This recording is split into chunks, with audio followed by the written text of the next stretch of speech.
ਸਤਿ ਸ਼੍ਰੀ ਅਕਾਲ ਵਿਦਿਆਰਥੀਓ। ਆਪਾਂ ਧਰਾਤਲ ਪੜ੍ਹ ਰਹੇ ਸੀ ਜੋ ਕਿ ਭੂਗੋਲ ਦਾ ਦੂਜਾ ਪਾਠ ਹੈ। ਅੱਜ ਆਪਾਂ ਉਸ ਦੇ ਵਿੱਚ ਇੱਕ ਪਾਰਟ ਹੈ ਪ੍ਰਾਇਦੀਪ ਪਠਾਰ। ਪ੍ਰਾਇਦੀਪ ਕੀ ਹੁੰਦਾ ਹੈ, ਪਠਾਰ ਕੀ ਹੁੰਦਾ ਹੈ, ਪਹਿਲਾਂ ਆਪਾਂ ਇਹ ਜਾਣ ਲੈਂਦੇ ਹਾਂ। ਬੇਟਾ, ਧਰਤੀ ਦਾ ਉਹ ਭੂ ਭਾਗ ਜਿਹੜਾ 3 ਪਾਸਿਆਂ ਤੋਂ ਪਾਣੀ ਦੇ ਨਾਲ ਘਿਰਿਆ ਹੋਵੇ ਉਸ ਨੂੰ ਆਪਾਂ ਪ੍ਰਾਇਦੀਪ ਕਹਿ ਦਿੰਦੇ ਹਾਂ। ਜਿਵੇਂ ਤੁਸੀਂ ਚਿੱਤਰ ਦੇ ਵਿੱਚ ਦੇਖ ਰਹੇ ਹੋ ਕਿ ਇੱਥੋਂ ਤੱਕ ਇੱਧਰੋਂ ਹਿੱਸਾ, ਇੱਥੋਂ ਤੱਕ ਦਾ ਅਤੇ ਇੱਧਰ ਤੱਕ ਦਾ, ਇਹ ਤਿੰਨੇ ਹਿੱਸੇ ਨੇ ਪੱਛਮੀ, ਦੱਖਣੀ ਅਤੇ ਪੂਰਬੀ, ਪਾਣੀ ਦੇ ਨਾਲ ਘਿਰੇ ਹੋਏ ਨੇ। ਇਸ ਨੂੰ ਪ੍ਰਾਇਦੀਪ ਕਹਿ ਦਿੱਤਾ ਜਾਂਦਾ ਹੈ। ਪਠਾਰ ਕੀ ਹੁੰਦਾ ਹੈ, ਇਹਨੂੰ ਵੀ ਆਪਾਂ ਇੱਕ ਚਿੱਤਰ ਰਾਹੀਂ ਸਮਝਦੇ ਹਾਂ। ਮੈਂ ਇੱਕ ਚੀਜ਼ ਦੱਸ ਦੇਣਾ ਪੁੱਤ, ਇਹ ਜੋ ਸਮਾਨ ਪੱਧਰ ਤੋਂ, ਇੱਕ ਤਾਂ ਧਰਤੀ ਹੁੰਦੀ ਹੈ ਸਮਾਨ ਪੱਧਰ, ਕੁਝ ਭਾਗ ਉਸ ਦਾ ਉੱਪਰ ਉੱਠਿਆ ਹੋਵੇ ਉਸ ਨੂੰ ਆਪਾਂ ਪਠਾਰ ਕਹਿ ਦਿੰਦੇ ਹਾਂ। ਇੱਕ ਚਿੱਤਰ ਰਾਹੀਂ ਇਸ ਨੂੰ ਸਮਝਦੇ ਹਾਂ। ਤਾਂ ਇਹ ਹੈ ਸਮਾਨ ਧਰਤੀ, ਇੱਕ ਪੱਧਰੀ ਧਰਤੀ। ਆਹ ਜੋ ਹਿੱਸਾ ਹੈ ਇਹ ਉੱਪਰ ਉੱਠਿਆ ਹੋਇਆ ਹੈ, ਇਸ ਉੱਪਰ ਉੱਠੇ ਹਿੱਸੇ ਨੂੰ ਆਪਾਂ ਪਠਾਰ ਕਹਿ ਦੇਵਾਂਗੇ।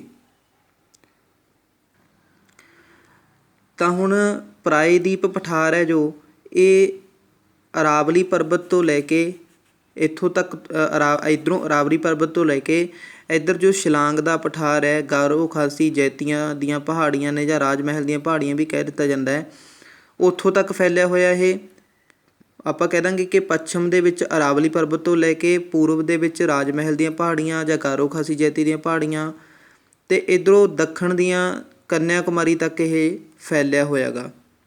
ਇਹਨੂੰ 3 ਭਾਗਾਂ ਦੇ ਵਿੱਚ ਵੰਡਿਆ ਜਾਂਦਾ ਹੈਗਾ। ਸਭ ਤੋਂ ਪਹਿਲਾਂ ਇਹ ਸੈਂਟਰਲ ਹਾਈਲੈਂਡ, ਜਿਹਨੂੰ ਮੱਧ ਭਾਰਤ ਦਾ ਪਠਾਰ ਵੀ ਕਹਿ ਦਿੱਤਾ ਜਾਂਦਾ ਹੈ, ਜਾਂ ਮਾਲਵੇ, ਉਸ ਤੋਂ ਅੱਗੇ ਆਉਂਦਾ ਮਾਲਵੇ ਦਾ ਪਠਾਰ, ਫਿਰ ਆਉਂਦਾ ਹੈ ਦੱਖਣ ਦਾ ਪਠਾਰ। ਅੰਗਰੇਜ਼ੀ ਦੇ ਵਿੱਚ ਇਸ ਨੂੰ ਪੈਨਿਨਸੂਲਰ ਪਲੇਟਿਊ ਵੀ ਕਿਹਾ ਜਾਂਦਾ ਹੈ। ਤਾਂ ਇੰਗਲਿਸ਼ ਦੇ ਵਿੱਚ ਸੈਂਟਰਲ ਹਾਈਲੈਂਡ, ਮਾਲਵਾ ਪਲੇਟਿਊ ਅਤੇ ਡੈਕਨ ਪਲੇਟਿਊ, ਇਹ 3 ਪਾਰਟਸ ਦੇ ਵਿੱਚ ਇਹਨਾਂ ਨੂੰ ਡਿਵਾਈਡ ਕੀਤਾ ਜਾਂਦਾ ਹੈ। ਚਲੋ ਆਪਾਂ ਇੱਕ ਇੱਕ ਕਰਕੇ ਸਾਰੇ ਪਠਾਰਾਂ ਦੇ ਬਾਰੇ, ਪਲੇਟਿਊ ਦੇ ਬਾਰੇ ਜਾਣਦੇ ਹਾਂ। ਸਭ ਤੋਂ ਪਹਿਲਾਂ ਆਪਾਂ ਕਰਦੇ ਹਾਂ ਗੱਲ ਸੈਂਟਰਲ ਪਲੇਟਿਊ ਦੀ। ਬੇਟਾ, ਸੈਂਟਰਲ ਪਲੇਟਿਊ ਜੋ ਹੈ ਇਹ ਇਲਾਕਾ ਆ ਗਿਆ ਰਾਜਸਥਾਨ ਦਾ। ਇਸ ਨੂੰ ਮਾਰਵਾੜ ਦਾ ਇਲਾਕਾ, ਇੰਨੇ ਇਲਾਕੇ ਨੂੰ ਮਾਰਵਾੜ ਦਾ ਇਲਾਕਾ ਕਿਹਾ ਜਾਂਦਾ ਹੈ। ਤਾਂ ਇਹਦੇ ਪੂਰਬ ਦੇ ਵਿੱਚ ਜੋ ਫੈਲਿਆ ਹੋਇਆ ਗਾ ਉਹ ਹੈ ਸੈਂਟਰਲ ਹਾਈਲੈਂਡਸ। ਇੱਥੇ ਦਰਾੜ ਘਾਟੀਆਂ ਨੇਗੀਆਂ, ਉਹਦੇ ਵਿੱਚੋਂ ਚੰਬਲ ਵਰਗੀਆਂ ਸਹਾਇਕ ਨਦੀਆਂ ਨਿਕਲਦੀਆਂ ਨੇ, ਜਿਹੜੀਆਂ ਉੱਤਰ ਦੇ ਵੱਲ ਨੂੰ ਵਹਿੰਦੀਆਂ ਨੇ। ਉੱਤਰ ਵੱਲ ਨੂੰ ਵਹਿ ਕੇ ਯਮੁਨਾ ਨਦੀ ਅਤੇ ਗੰਗਾ ਨਦੀ ਦੇ ਵਿੱਚ ਮਿਲ ਕੇ ਉਹ ਇੱਥੇ ਬੰਗਾਲ ਦੀ ਖਾੜੀ ਦੇ ਵਿੱਚ ਡਿੱਗਦੀਆਂ ਨੇ। ਤਾਂ ਇੰਨਾ ਇਲਾਕਾ, ਇਹਦੇ ਵਿੱਚ ਮਾਲਵੇ ਦਾ ਪਠਾਰ, ਬੁੰਦੇਲਖੰਡ ਦੇ ਪਠਾਰ ਦਾ ਕੁਝ ਹਿੱਸਾ ਆਉਂਦਾ ਹੈ, ਉਸ ਨੂੰ ਆਪਾਂ ਸੈਂਟਰਲ ਹਾਈਲੈਂਡਸ ਜਾਂ ਮੱਧ ਭਾਰਤ ਦਾ ਪਠਾਰ ਕਹਿ ਦਿੰਦੇ ਆਂਗੇ। ਕੁਝ ਕੁ ਹਿੱਸਾ ਆਉਂਦਾ ਹੈਗਾ ਸੈਂਟਰਲ ਹਾਈਲੈਂਡਸ ਦੇ ਵਿੱਚ। ਹੁਣ ਆਪਾਂ ਪੜ੍ਹਦੇ ਹਾਂ ਮਾਲਵੇ ਦਾ ਪਠਾਰ। ਬੇਟਾ, ਜਿਹੜਾ ਤੁਸੀਂ ਇਹ ਦੇਖ ਰਹੇ ਹੋ ਯੈਲੋ ਕਲਰ ਦਾ, ਇਹ ਮਾਲਵੇ ਦਾ ਪਠਾਰ ਹੈ। ਮਾਲਵੇ ਦੇ ਪਠਾਰ ਦਾ ਜੋ ਵਿਸਥਾਰ ਹੈ ਉਹ ਇਹਦੇ ਨਾਲ ਬੁੰਦੇਲਖੰਡ ਦਾ, ਬਘੇਲਖੰਡ ਦਾ, ਛੋਟਾ ਨਾਗਪੁਰ ਦਾ ਪਠਾਰ ਅਤੇ ਗਾਹਾਂ ਸ਼ਿਲਾਂਗ ਦਾ ਪਠਾਰ, ਇਸ ਦਾ ਜੋ ਇੱਕ ਹਿੱਸਾ ਹੈ ਇਹ ਤਿਕੋਣੀ ਸ਼ੇਪ ਦੇ ਵਿੱਚ ਜੋ ਹੈ ਲਿਆ ਜਾਂਦਾ ਹੈ। ਇਸ ਦੇ ਵਿੱਚ ਕੁਝ ਨਦੀਆਂ ਨੇ, ਚੰਬਲ, ਸੋਨ, ਕੇਨ, ਬੇਤਵਾ, ਇਹ ਨਦੀਆਂ ਨੇ ਜੋ ਉੱਤਰ ਦੇ ਵਿੱਚ ਯਮੁਨਾ ਦੇ ਵਿੱਚ ਮਿਲਦੀਆਂ ਨੇ, ਅਗਾਂਹ ਜਾ ਕੇ ਗੰਗਾ ਨਦੀ ਦੇ ਵਿੱਚ ਮਿਲ ਕੇ ਬੰਗਾਲ ਦੀ ਖਾੜੀ ਦੇ ਵਿੱਚ ਡਿੱਗਦੀਆਂ ਨੇ। ਇੱਕ ਵਾਰ ਤੁਸੀਂ ਇਸ ਡਾਇਗਰਾਮ ਨੂੰ ਧਿਆਨ ਨਾਲ ਦੇਖ ਲਓ। ਜੋ ਯੈਲੋ ਕਲਰ ਦਾ ਮਾਲਵੇ ਦਾ ਪਠਾਰ ਹੈ, ਰੈੱਡ ਕਲਰ ਦਾ ਬੁੰਦੇਲਖੰਡ ਦਾ ਪਠਾਰ ਹੈ, ਇਹ ਜੋ ਹੈ ਕੱਦੂ ਰੰਗੇ ਕਲਰ ਦਾ ਇਹ ਹੈ ਬਘੇਲਖੰਡ ਦਾ ਪਠਾਰ, ਗ੍ਰੀਨ ਕਲਰ ਹੈ ਛੋਟਾ ਨਾਗਪੁਰ ਦਾ ਪਠਾਰ। ਇਹ ਜੋ ਆ ਗਈਆਂ ਗਾਰੋ ਖਾਸੀ ਜੈਂਤੀਆ ਦੀਆਂ ਪਹਾੜੀਆਂ, ਇਹ ਹੈ ਰਾਜ ਮਹਲ ਦੀਆਂ ਪਹਾੜੀਆਂ। ਤਾਂ ਜਿਹੜੀਆਂ ਨਦੀਆਂ ਮੈਂ ਤੁਹਾਨੂੰ ਕਹੀਆਂ ਨੇ ਉਹਨੂੰ ਵੀ ਆਪਾਂ ਇੱਕ ਚਿੱਤਰ ਰਾਹੀਂ ਸਮਝਦੇ ਹਾਂ। ਦੇਖੋ, ਇਹ ਸਭ ਤੋਂ ਪਹਿਲੀ ਜੋ ਨਦੀ ਹੈ, ਇਹ ਪਹਿਲਾਂ ਪਰਬਤਾਂ ਨੂੰ ਦੇਖੋ। ਜਿਹੜਾ ਮਾਲਵੇ ਦਾ ਪਠਾਰ ਹੈ ਉਹ ਪੱਛਮ ਦੇ ਵਿੱਚ ਉਸਦੇ ਅਰਾਵਲੀ ਪਰਬਤ ਪੈਂਦਾ ਹੈ। ਇਹ ਅਰਾਵਲੀ ਪਰਬਤ ਹੈ ਪੁੱਤ, ਇਹ ਅਰਾਵਲੀ ਪਰਬਤ ਹੈ। ਇਹ ਵਿੰਧਿਆਚਲ ਪਰਬਤ ਹੈ, ਇਹ ਸਤਪੁੜਾ ਦੀਆਂ ਪਹਾੜੀਆਂ ਨੇ। ਤਾਂ ਇਹਨਾਂ ਦੇ ਵਿੱਚੋਂ ਦੀ ਹੋ ਕੇ ਇਹ ਮਾਲਵੇ ਦੇ ਪਠਾਰ ਦੇ ਵਿੱਚੋਂ ਦੀ ਨਿਕਲਦੀਆਂ ਨੇ ਚੰਬਲ ਨਦੀ, ਬੇਤਵਾ, ਕੇਨ ਅਤੇ ਸੋਨ। ਜੋ ਚੰਬਲ ਨਦੀ ਹੈ ਉੱਤਰ ਵੱਲ ਦੇ ਵਿੱਚ ਜਾ ਕੇ ਯਮੁਨਾ ਨਦੀ ਦੇ ਵਿੱਚ ਵਹਿ ਜਾਂਦੀ ਹੈ। ਬੇਤਵਾ ਨਦੀ ਵੀ ਇਸੇ ਤਰ੍ਹਾਂ ਵਹਿੰਦੀ ਹੈ। ਕੇਨ ਵੀ ਇਸ ਤਰ੍ਹਾਂ ਯਮੁਨਾ ਦੇ ਵਿੱਚ ਮਿਲਦੀ ਹੈ। ਗਾਂ ਇਹ ਤਿੰਨੋਂ ਨਦੀਆਂ ਯਮੁਨਾ ਦੇ ਵਿੱਚ ਮਿਲ ਕੇ ਜੋ ਯਮੁਨਾ ਨਦੀ ਹੈ ਗੰਗਾ ਨਦੀ ਦੇ ਵਿੱਚ ਪ੍ਰਵੇਸ਼ ਕਰ ਜਾਂਦੀ ਹੈ। ਫਿਰ ਇੱਥੋਂ ਹੀ ਇੱਕ ਸੋਨ ਨਦੀ ਨਿਕਲਦੀ ਹੈ ਬੁੰਦੇਲਖੰਡ ਦੇ ਪਠਾਰ ਦੇ ਵਿੱਚੋਂ, ਜੋ ਮਿਲਦੀ ਹੈ ਜਾ ਕੇ ਗੰਗਾ ਨਦੀ ਦੇ ਵਿੱਚ। ਇਹ ਸਾਰੀਆਂ ਨਦੀਆਂ ਮਿਲ ਕੇ ਫਿਰ ਬੰਗਾਲ ਦੀ ਖਾੜੀ ਦੇ ਵਿੱਚ ਡਿੱਗਦੀਆਂ ਨੇ। ਤਾਂ ਹੁਣ ਤੁਸੀਂ ਇੱਕ ਗੱਲ ਨੋਟ ਕਰੋ ਕਿ ਜੋ ਇਹ ਪਠਾਰ ਦਾ ਉੱਤਰੀ ਹਿੱਸਾ ਹੈ, ਜੋ ਕਹਿ ਦਈਏ, ਕਿਉਂਕਿ ਜੋ ਨਦੀ ਹੈ ਉਹ ਹਮੇਸ਼ਾ ਢਲਾਣ ਵੱਲ ਨੂੰ ਚੱਲਦੀ ਹੈ, ਤਾਂ ਆਪਾਂ ਇਹ ਕਹਿ ਸਕਦੇ ਹਾਂ ਜੋ ਇਹ ਵਾਲਾ ਹਿੱਸਾ ਹੈ ਇਹ ਉੱਪਰ ਉੱਠਿਆ ਹੋਇਆ ਗਾ, ਇਹ ਉੱਪਰ ਉੱਠਿਆ ਹੋਇਆ ਗਾ। ਜਿਹੜਾ ਇਹ ਵਾਲਾ ਹਿੱਸਾ ਹੈ ਇਹ ਨੀਵਾਂ ਹੈ, ਤਾਂ ਕਰਕੇ ਨਦੀਆਂ ਨੇ ਜੋ ਉੱਤਰ ਦੇ ਵੱਲ ਵਹਿ ਕੇ ਫਿਰ ਇਸ ਟਾਈਪ ਨੂੰ ਜਾਂਦੀਆਂ ਨੇ। ਤੁਹਾਨੂੰ ਭਾਰਤ ਦੇ ਧਰਾਤਲ ਬਾਰੇ ਵੀ ਜਾਣਕਾਰੀ ਮਿਲ ਰਹੀ ਹੋਵੇਗੀ ਕਿ ਇਹ ਇਸ ਟਾਈਪ ਨਾਲ ਉੱਪਰ ਉੱਠਿਆ ਹੋਇਆ ਹੈ ਅਤੇ ਇੱਧਰਲੀਆਂ ਨਦੀਆਂ ਤਾਂ ਕਰਕੇ ਬੰਗਾਲ ਦੀ ਖਾੜੀ ਦੇ ਵਿੱਚ ਵਹਿੰਦੀਆਂ ਨੇ। ਅਗਾਂਹ ਪੁੱਤ ਇੱਕ ਹੋਰ ਵੀ ਨੋਟ ਕਰਨ ਵਾਲੀ ਗੱਲ ਹੈ, ਆਪਾਂ ਪਹਿਲਾਂ ਵੀ ਪੜ੍ਹਿਆ ਸੀ, ਇੱਥੋਂ ਜੋ ਨਦੀਆਂ ਜਾਂਦੀਆਂ ਨੇ ਇੱਕ ਹੈ ਨਰਮਦਾ ਨਦੀ ਜੋ ਕਿ ਬੰਗਾਲ ਦੀ ਖਾੜੀ ਦੇ ਵਿੱਚ ਜਾ ਕੇ ਮਿਲਦੀ ਹੈ। ਇੱਕ ਹੈ ਮਾਹੀ ਨਦੀ, ਇਹ ਵੀ ਇਹ ਹੈ ਜੋ ਨਰਮਦਾ ਨਦੀ ਹੈ ਇਹ ਮਿਲਦੀ ਹੈ ਅਰਬ ਸਾਗਰ ਦੇ ਵਿੱਚ ਜਾ ਕੇ। ਦੇਖੋ ਇੱਕ ਨਦੀ ਹੈ ਮਾਹੀ ਨਦੀ ਜੋ ਅਰਬ ਸਾਗਰ ਦੇ ਵਿੱਚ ਮਿਲਦੀ ਹੈ, ਦੂਜੀ ਨਦੀ ਹੈ ਨਰਮਦਾ ਨਦੀ, ਤੀਜੀ ਨਦੀ ਹੈ ਤਾਪੀ ਨਦੀ।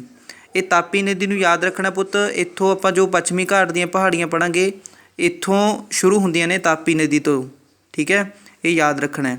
ਤਾਂ ਇਹ ਸੀਗੀਆਂ ਕੁਝ ਨਦੀਆਂ ਜੋ ਮਾਲਵੇ ਦੇ ਪਠਾਰ ਦੇ ਵਿੱਚ ਵਹਿੰਦੀਆਂ ਨੇ ਅਤੇ ਮਾਲਵੇ ਦੇ ਪਠਾਰ 'ਚੋਂ ਨਿਕਲਦੀਆਂ ਨੇ ਅਤੇ ਉੱਤਰ ਵੱਲ ਵਹਿੰਦੀਆਂ ਨੇ, ਇਹ ਯਾਦ ਰੱਖਣਾ।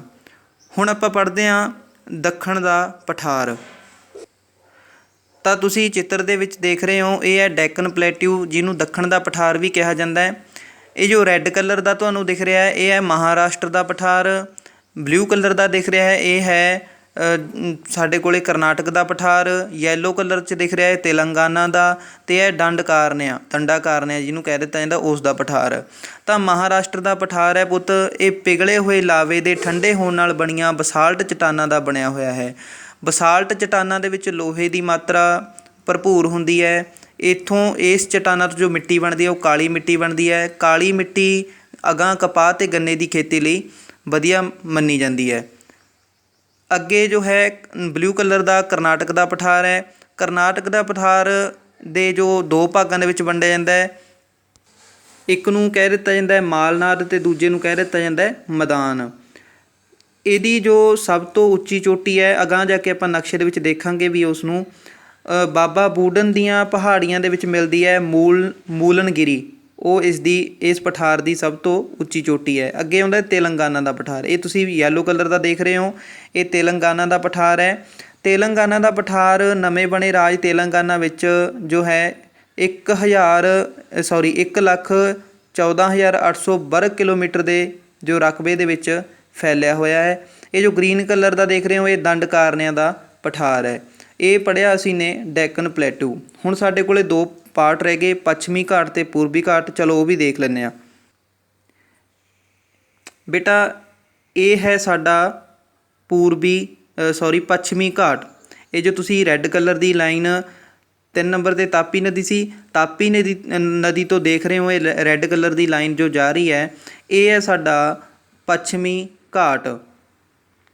ਪੱਛਮੀ ਘਾਟ ਨੂੰ ਸਹਿਯਾਦਰੀ ਵੀ ਕਿਹਾ ਜਾਂਦਾ ਹੈ, ਇਸ ਨੂੰ ਸਹਿਯਾਦਰੀ ਵੀ ਕਿਹਾ ਜਾਂਦਾ, ਮੈਂ ਲਿਖ ਦਿੰਦਾ।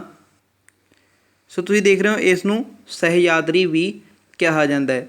ਇਹ ਘਾਟ ਤਾਪੀ ਨਦੀ ਦੇ ਮੁਹਾਣੇ ਤੋਂ ਦੱਖਣੀ ਕੋਨੇ ਕੰਨਿਆ ਕੁਮਾਰੀ ਤੱਕ 1600 ਕਿਲੋਮੀਟਰ ਇੱਥੋਂ ਤੱਕ ਫੈਲਿਆ ਹੋਇਆ ਰਾਜੇ। ਇਹ ਇੱਥੋਂ ਤੱਕ ਫੈਲਿਆ ਹੋਇਆ 1600 ਕਿਲੋਮੀਟਰ ਇਸ ਦੀ ਜੋ ਹੈ ਲੰਬਾਈ ਹੈ, ਇਸ ਦੀ ਲੰਬਾਈ ਹੈ 1600 ਕਿਲੋਮੀਟਰ। ਇਸ ਘਾਟ ਵਿੱਚ ਉੱਤਰ ਤੋਂ ਲੈ ਕੇ ਦੱਖਣ ਤੱਕ ਕਰਮਵਾਰ 4 ਦਰੇ ਸ਼ਾਮਲ ਨੇ। ਇਹ ਹਨ ਥਾਲ ਘਾਟ, ਭੋਰ ਘਾਟ ਅਤੇ ਪਾਲ ਘਾਟ। ਇਹ ਦਰੇ ਨੇ ਜੋ ਪੱਛਮੀ ਘਾਟ ਦੇ ਵਿੱਚ ਸਾਨੂੰ ਮਿਲਦੇ ਨੇ।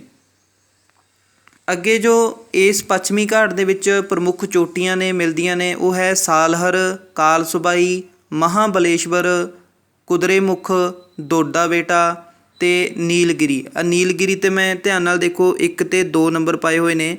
ਇਹ ਪੂਰਬੀ ਘਾਟ ਦੇ ਵਿੱਚ ਵੀ ਆਉਂਦੀ ਹੈ, ਇਹ ਪੂਰਬੀ ਘਾਟ ਦੇ ਵਿੱਚ ਵੀ ਆਉਂਦੀ ਹੈ ਅਤੇ ਪੱਛਮੀ ਘਾਟ ਦੇ ਵਿੱਚ ਵੀ ਆਉਂਦੀ ਹੈ। ਜੋ ਦੋਦਾ ਬੇਟਾ ਨਾਂ ਦੀ ਪਹਾੜੀ ਹੈ ਇਹ ਜੋ ਹੈ ਨੀਲਗਿਰੀ ਦੀਆਂ ਪਹਾੜੀਆਂ ਉੱਪਰ ਜੋ ਹੈ ਪ੍ਰਮੁੱਖ ਹੈ। ਇਹ ਦੋਨਾਂ ਦੇ ਉੱਪਰ ਦੇਖ ਰਹੇ ਹੋ ਤੁਸੀਂ, ਠੀਕ ਹੈ। ਇੱਧਰ ਵੀ ਨੀਲਗਿਰੀ ਹੈ, ਇੱਧਰ ਵੀ ਨੀਲਗਿਰੀ ਹੈ, ਇਹਦੇ ਉੱਪਰ ਹੈਗੀ ਦੋਦਾ ਬੇਟਾ ਦੀਆਂ ਪਹਾੜੀਆਂ। ਤਾਂ ਇਹ ਜੋ ਸਾਡੇ ਕੋਲੇ ਘਾਟ ਆ ਰਿਹਾ ਹੈ ਇਹ ਪਤਲੀਆਂ ਮਤਲਬ ਜ਼ਿਆਦਾ ਇਸ ਦੀ ਚੌੜਾਈ ਨਹੀਂ, ਜ਼ਿਆਦਾ ਚੌੜੇ ਨਹੀਂ ਹਨ। ਇਹਨਾਂ ਦੀ ਚੌੜਾਈ ਘੱਟ ਹੈ ਪੂਰਬੀ ਘਾਟ ਦੇ ਪਹਾੜੀਆਂ ਦੇ ਮੁਕਾਬਲੇ। ਤਾਂ ਇਹ ਸੀ ਕੁਝ ਚੋਟੀਆਂ ਜੋ ਪੂਰਬੀ ਘਾਟ ਦੇ ਵਿੱਚ ਪਾਈਆਂ ਜਾਂਦੀਆਂ ਨੇ। ਇਸ ਨੂੰ ਸਹਿਜਾਦਰੀ ਵੀ ਕਿਹਾ ਜਾਂਦਾ ਹੈ। 1600 ਕਿਲੋਮੀਟਰ ਇਸ ਦੀ ਜੋ ਹੈ ਲੰਬਾਈ ਹੈ। ਤਾਪੀ ਨਦੀ ਤੋਂ ਸ਼ੁਰੂ ਹੋ ਕੇ ਕੰਨਿਆ ਕੁਮਾਰੀ ਤੱਕ ਇਹ ਫੈਲਿਆ ਹੋਇਆ ਹੈ। ਹੁਣ ਆਪਾਂ ਪੜ੍ਹਦੇ ਹਾਂ ਪੂਰਬੀ ਘਾਟ ਦੀਆਂ ਪਹਾੜੀਆਂ ਜੋ ਪੂਰਬੀ ਘਾਟ ਨੇ। ਤਾਂ ਇਹ ਜੋ ਪੁੱਤ ਪੂਰਬੀ ਘਾਟ ਹੈ ਇਹ ਉੱਤਰ ਵਿੱਚ ਮਹਾਨਦੀ ਤੋਂ ਲੈ ਕੇ ਜੋ ਦੱਖਣ ਦੇ ਵਿੱਚ ਜੋ ਹੈ ਨੀਲਗਿਰੀ ਤੱਕ ਨੇ। ਪੂਰਬੀ ਸਮੁੰਦਰ ਦੇ ਤੱਟ ਦੇ ਨਾਲ ਨਾਲ ਪੂਰਬੀ ਘਾਟ ਚੱਲਦਾ ਹੈ। ਤੁਸੀਂ ਦੇਖ ਰਹੇ ਹੋ ਇਹ ਚੌੜੇ ਕੱਟੇ ਵੱਡੇ, ਦੇਖੋ ਇਹ ਲਾਈਨ ਪਤਲੀ ਹੈ, ਮੈਂ ਜਾਣਬੁੱਝ ਕੇ ਪਤਲੀ ਮਾਰੀ ਸੀ ਲਾਈਨ। ਇਹ ਚੌੜੀ ਲਾਈਨ ਹੈਗੀ ਥੋੜ੍ਹੀ ਜਿਹੀ। ਤਾਂ ਇੱਥੇ ਜੋ ਚੌੜੇ ਕੱਟੇ ਵੱਡੇ ਨੀਵੇਂ ਅਤੇ ਟੁੱਟਵੀਆਂ ਪਹਾੜੀਆਂ ਵਾਲਾ ਭੂ ਭਾਗ ਇੱਥੇ ਪਾਇਆ ਜਾਂਦਾ ਹੈ। ਇਸ ਦੀ ਜੋ ਸਭ ਤੋਂ ਉੱਚੀ ਚੋਟੀ ਹੈ ਮਹੇਂਦਰਗਿਰੀ, 1501 ਮੀਟਰ ਇਸ ਦੀ ਜੋ ਹੈ ਉਚਾਈ ਹੈ। 1501 ਮੀਟਰ ਦੀ ਉਚਾਈ ਹੈ ਇਸ ਦੀ ਸਭ ਤੋਂ ਉੱਚੀ ਚੋਟੀ ਹੈ। ਇਸ ਘਾਟ ਦੇ ਵਿੱਚ ਨਾਲਾਮਲਾਏ, ਜਾਵੇਦੀ, ਸ਼ਿਵਰਾਏ ਨਾਂ ਦੀਆਂ ਪਹਾੜੀਆਂ ਮਿਲਦੀਆਂ ਨੇ। ਇੱਕ ਗੱਲ ਹੋਰ ਦੱਸ ਦੇਣੀ ਚਾਹੁੰਦਾ ਪੁੱਤ, ਇਹ ਜੋ ਘਾਟ ਹੈ ਇਸ ਦਾ ਪੱਛਮੀ ਸਿਰਾ ਉੱਪਰ ਉੱਠਿਆ ਹੋਇਆ ਹੈ ਇਸ ਟਾਈਪ ਨਾਲ। ਮੇਰਾ ਹੱਥ ਧਿਆਨ ਨਾਲ ਦੇਖਿਓ, ਇਹਦਾ ਜੋ ਇਹ ਵਾਲਾ ਹਿੱਸਾ ਹੈ ਇਹ ਉੱਪਰ ਉੱਠਿਆ ਹੋਇਆ ਹੈ। ਇਸ ਕਰਕੇ ਜੋ ਨਦੀਆਂ ਇੱਥੋਂ ਵਹਿੰਦੀਆਂ ਨੇ, ਕ੍ਰਿਸ਼ਨਾ, ਗੋਦਾਵਰੀ, ਕਾਵੇਰੀ, ਮਹਾਨਦੀ ਵਰਗੀਆਂ ਨਦੀਆਂ ਨੇ, ਉਹ ਇਸ ਟਾਈਪ ਨਾਲ ਵਹਿੰਦੀਆਂ ਨੇ ਕਿ ਬੰਗਾਲ ਦੀ ਖਾੜੀ ਦੇ ਵਿੱਚ ਜਾ ਡਿੱਗਦੀਆਂ ਨੇ। ਦੇਖੋ ਧਿਆਨ ਨਾਲ ਦੇਖੋ, ਜੋ ਭਾਰਤ ਦਾ ਮੱਧ ਭਾਗ ਹੈ ਉਸ ਦਾ ਜੋ ਉੱਤਰੀ ਭਾਗ ਹੈ ਉਹ ਹੇਠਾਂ ਬੈਠਿਆ ਹੋਇਆ ਹੈ ਅਤੇ ਦੱਖਣੀ ਭਾਗ ਉੱਪਰ ਉੱਠਿਆ ਹੋਇਆ ਹੈ। ਦੇਖੋ ਦੱਖਣੀ ਭਾਗ ਉੱਪਰ ਉੱਠਿਆ ਹੋਇਆ ਹੈ ਅਤੇ ਇੱਧਰੋਂ ਪੱਛਮੀ ਭਾਗ ਹੈ ਜੋ ਇਹ ਉੱਪਰ ਉੱਠਿਆ ਹੋਇਆ ਹੈ ਅਤੇ ਜੋ ਪੂਰਬੀ ਭਾਗ ਹੈ ਹੇਠਾਂ ਵਹਿੰਦਾ ਹੈਗਾ। ਤਾਂ ਇਸ ਕਰਕੇ ਇੱਥੇ ਜੋ ਨਦੀਆਂ ਨੇ ਸਾਰਾ ਸਾਲ ਵਹਿੰਦੀਆਂ ਰਹਿੰਦੀਆਂ ਨੇਗੀਆਂ ਸਾਰੇ ਭਾਰਤ ਦੀਆਂ। ਤੁਸੀਂ ਇਹਦਾ ਕਾਰਨ ਵੀ ਦੇਖ ਸਕਦੇ ਹੋ ਕਿ ਭਾਰਤ ਦਾ ਧਰਾਤਲ ਕਿਹੋ ਜਿਹਾ ਹੈ। ਇਸ ਦਾ ਜੋ ਪੱਛਮੀ ਹਿੱਸਾ ਹੈ ਦੱਖਣ ਦੇ ਵਿੱਚ ਉਹ ਉੱਪਰ ਨੂੰ ਉੱਠਿਆ ਹੋਇਆ, ਪੂਰਬੀ ਹਿੱਸਾ ਹੇਠਾਂ ਨੂੰ ਪੈਂਦਾ। ਇਸ ਕਰਕੇ ਗੋਦਾਵਰੀ, ਕ੍ਰਿਸ਼ਨਾ, ਮਹਾਨਦੀ, ਕਾਵੇਰੀ ਵਰਗੀਆਂ ਨਦੀਆਂ ਨੇ ਜੋ ਬੰਗਾਲ ਦੀ ਖਾੜੀ ਦੇ ਵਿੱਚ ਵਹਿੰਦੀਆਂ ਨੇ। ਅਤੇ ਇੱਧਰੋਂ ਜੋ ਚੰਬਲ, ਬੇਤਵਾ, ਸੋਨ, ਕੇਨ, ਤੋਨ ਜੋ ਹੈਗੀਆਂ ਨੇ ਇਹ ਨਦੀਆਂ, ਇਹ ਉੱਤਰ ਵੱਲ ਨੂੰ ਵਹਿੰਦੀਆਂ ਹੋਈਆਂ ਫਿਰ ਗੰਗਾ ਨਦੀ ਦੇ ਵਿੱਚ ਮਿਲ ਕੇ ਬੰਗਾਲ ਦੀ ਖਾੜੀ ਦੇ ਵਿੱਚ ਡਿੱਗਦੀਆਂ ਨੇ। ਤਾਂ ਇਹ ਸੀ ਆਪਣਾ ਧਰਾਤਲ। ਹੁਣ ਆਪਾਂ ਦੇਖਦੇ ਹਾਂਗੇ ਜੋ ਸਾਨੂੰ ਦੀਪ ਸਮੂਹ ਦਿੱਤੇ ਹੋਏ ਨੇ। ਆਖਰੀ ਸਾਡਾ ਜੋ ਹੈਗਾ ਰਹਿ ਗਿਆ ਪਾਰਟ, ਉਹ ਦੇਖਦੇ ਆਪਾਂ। ਇਹ ਹੈ ਭਾਰਤੀ ਦੀਪ ਸਮੂਹ ਦਾ ਜੋ ਸਾਡਾ ਰਹਿ ਗਿਆ ਸੀ ਪਾਰਟ। ਭਾਰਤੀ ਦੀਪਾਂ ਟਾਪੂਆਂ ਦੀ ਕੁੱਲ ਗਿਣਤੀ ਜੋ ਹੈ 267 ਹੈ। ਇਸ ਵਿੱਚ ਬੰਗਾਲ ਦੀ ਖਾੜੀ ਵਿੱਚ ਅੰਡੇਮਾਨ ਅਤੇ ਨਿਕੋਬਾਰ ਅਤੇ ਅਰਬ ਸਾਗਰ ਵਿੱਚ ਲਕਸ਼ਦੀਪ ਹਨ। ਇੱਧਰ ਹੈ ਬੰਗਾਲ ਦੀ ਖਾੜੀ, ਇੱਧਰ ਹੈ ਲਕਸ਼ਦੀਪ। ਇਹਨਾਂ ਕੁੱਲ ਟਾਪੂਆਂ ਦੀ ਗਿਣਤੀ ਜੋ ਹੈ 267 ਟਾਪੂ ਨੇ ਇਹ। ਅੰਡੇਮਾਨ ਨਿਕੋਬਾਰ ਦੀਪ ਵਿੱਚ ਉੱਤਰੀ ਪੂਰਬੀ ਪਹਾੜੀ ਸ਼੍ਰੇਣੀ ਅਰਾਕਾਨਯੋਮਾ ਦਾ ਵਿਸਥਾਰ ਵੀ ਹੈ। ਅੰਡੇਮਾਨ ਦੇ ਵਿੱਚ 204 ਟਾਪੂ ਨੇ। ਇੱਧਰ ਅੰਡੇਮਾਨ ਹੈ, ਇੱਧਰ ਅੰਡੇਮਾਨ ਟਾਪੂ ਹੈ। ਅੰਡੇਮਾਨ ਦੇ ਵਿੱਚ ਅੰਡੇਮਾਨ ਦੀਪ ਹੈ, ਇੱਥੇ 204 ਟਾਪੂ ਜੋ ਸਥਿਤ ਨੇ। ਅਤੇ ਇਸ ਤੋਂ ਇਲਾਵਾ ਜੋ ਸੈਡਲ ਨਾਂ ਦੇ ਪਹਾੜ ਨੇ, ਸੈਡਲ ਪਹਾੜ ਨੇ ਅੰਡੇਮਾਨ ਨਿਕੋਬਾਰ ਦੇ ਸਭ ਤੋਂ ਉੱਚੀ ਇਹ ਚੋਟੀ ਮੰਨੇ ਜਾਂਦੇ ਨੇ। ਇਹਦੀ ਉਚਾਈ ਜੋ ਹੈ 737 ਮੀਟਰ ਹੈ। ਅਤੇ ਨਿਕੋਬਾਰ ਦੇ ਜੋ ਹੈ ਅੰਡੇਮਾਨ ਨਿਕੋਬਾਰ ਦੇ ਜੋ ਹੈਗੇ ਨੇ ਉਹਨੇ 19 ਟਾਪੂ। ਨਿਕੋਬਾਰ ਦੇ ਹੈਗੇ ਨੇ, ਨਿਕੋਬਾਰ ਦੀਪ ਸਮੂਹ ਦੇ ਹੈਗੇ ਨੇ 19 ਟਾਪੂ। ਇਹ ਯਾਦ ਰੱਖਣਾ। ਇਹਨਾਂ ਵਿੱਚ ਜੋ ਗ੍ਰੇਟ ਨਿਕੋਬਾਰ ਹੈ ਉਹ ਸਭ ਤੋਂ ਵੱਡਾ ਟਾਪੂ ਹੈ। ਅਰਬ ਵਿੱਚ ਲਕਸ਼ਦੀਪ ਦੀਪ ਸਮੂਹ ਹੈਗਾ। ਇਹਨਾਂ ਦੀ ਕੁੱਲ ਗਿਣਤੀ 34 ਹੈ। ਉੱਤਰ ਵਿੱਚ ਅਮੀਨ ਦੀਵੀ ਸਮੂਹ ਅਤੇ ਦੱਖਣ ਵਿੱਚ ਮਿਨੀਕੋਏ ਦੀਪ ਹਨ। ਭਾਰਤੀ ਟਾਪੂਆਂ ਬਾਰੇ ਇਹ ਜੋ ਆਪਾਂ ਜਾਣਕਾਰੀ ਸ਼ੇਅਰ ਕੀਤੀ, ਉਮੀਦ ਕਰਦਾ ਤੁਹਾਨੂੰ ਸਮਝ ਆਇਆ ਹੋਵੇਗਾ। ਧੰਨਵਾਦ।